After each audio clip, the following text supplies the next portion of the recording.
के लिए कुछ नहीं है। जो सवाल खड़ा करते हैं कांग्रेस छोड़ने वाला नेता, उसका जवाब क्यों नहीं देते? आप सनातन को गरियाने वालों के साथ खड़े होते हो, आप सनातन और शक्ति का विरोध करते हो, आप SC ST और OBC के आरक्षण पर हमला बोलते हो, मुस्लिम तुष्टीकरण की राजनीति करते हो, इसका जवाब क्यों नहीं देते? जब बीजेपी ज्वाइन करेंगे आगे आगे देखिए होता है क्या। ये मानवीय गरिमा के पतन में जन्म लेने वाली ये मानवीय गरिमा के पतन में जन्म लेने वाली निर्लज्ज राजनीति है और उसका ये विद्रूप चेहरा है जो सामने आ रहा है।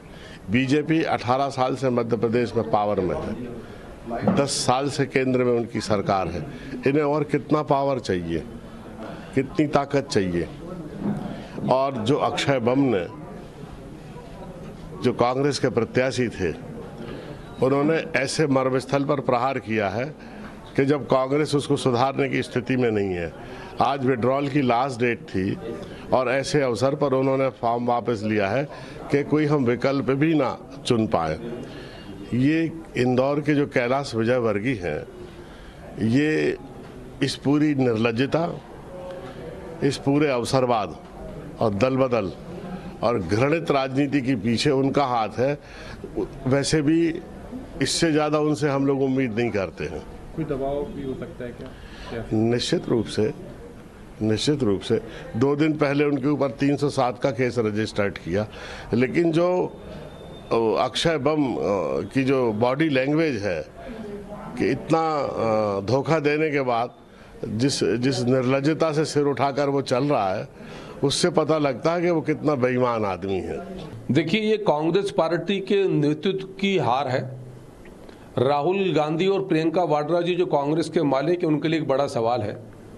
और जिस प्रकार कांग्रेस पार्टी देश में OBC के आरक्षण को लूटना चाहती है, लूटकर अपने फेवरेट वोट बैंक को देना चाहती है, जिस प्रकार कांग्रेस पार्टी का मंगलसूत्र लूटने का मैनिफेस्टो है, देश की संपत्ति लूटने की योजना सैम पित्रोदा और राहुल गांधी मिलकर बना रहे हैं, उसके खिलाफ कांग्रेस पार्टी के कार्यकर्ताओं ने तो पलायन किया ही कांग्रेस से। और अब कांग्रेस पार्टी के प्रत्याशियों को अपनी पार्टी से प्रत्याशा और आशा समाप्त हो चुकी है, तो कांग्रेस के लिए चिंता चिंतन का विषय है। देश में इस प्रकार की राजनीतिक अराजकता कांग्रेस लेकर आना चाहती है कि तुष्टीकरण के लिए आप अपने फेवरेट वोट बैंक के लिए आप हमारे OBC वर्ग का आरक्षण लूट लोगे। आप में साहस नहीं कि आप नवाबों की, निजामों की, सुल्तानों की बुराई कर सको। वो आपको भारत के भाग्य विधाता और महान दिखते हैं। आपके लिए अकबर महान हो सकता है, औरंगजेब महान हो सकता है, हमारे लिए राणा प्रताप और शिवाजी महान थे, हैं और रहेंगे। इस भाव के साथ आज देश काम कर रहा है। शर्म आना चाहिए कांग्रेस के लोगों को तुष्टीकरण करते हैं, उसका नतीजा है। कांग्रेस तो लोकतंत्र का हनन कर रहे हैं, इस तरीके दबाव बना रहे हैं। कांग्रेस पार्टी लोकतंत्र हनन की बात कर रही है। जिन्होंने 1975 में आपातकाल लगाया सत्ता के लिए, इंदिरा गांधी की पार्टी के लोग लोकतंत्र हनन की बात करते हैं। जिन्होंने देश में सबसे पहले ये नमूदरीपात की सरकार 354 अगर बर्खास्त करी, वो लोकतंत्र हनन की बात करते हैं। जिन्होंने सबसे अधिक राष्ट्रपति शासन लगाकर लोकतंत्र का गला घोंटा, वो लोकतंत्र की बात करते हैं। जिन्होंने 52 से लेकर 71 में चुनाव कराकर डब्बे में चुनाव कराकर सत्ता अवैध रूप से हड़पी, जिन्होंने जनता का पैसा लूट लिया, नेहरू जी की जमानत लेकर नेशनल हेराल्ड के सोनिया गांधी जी तक, वो लोकतंत्र हनन की बात करते हैं। शर्म आना चाहिए कांग्रेस पार्टी को लोकतंत्र की बात करने का नैतिक अधिकार नहीं बचा, इतने पता नहीं राजनीतिक। देखिए, एक बात तो स्पष्ट हो गई कि भारतीय जनता पार्टी चुनाव जीत नहीं रही है। बीजेपी का ये 400 पार का नारा सब खोखला है। अगर ये 400 पार जा रहे होते, चुनाव जीत रहे होते, तो ऐसे अनैतिक तरीके इनको नहीं अपनाने पड़ते जो लोकतंत्र को शर्मसार करते हैं। पहली बार देखा जा रहा है कि चुनाव नहीं जीत सकते तो प्रत्याशियों के नाम वापस करवाए जाएं, प्रत्याशियों पर दबाव बनाया जाए। जनता और जानती है अब इनको, जनता का जो गुस्सा है, जो जनता में आक्रोश है, वो और बढ़ रहा है इन तमाम हरकतों से बीजेपी की, और अब जनता जवाब देगी।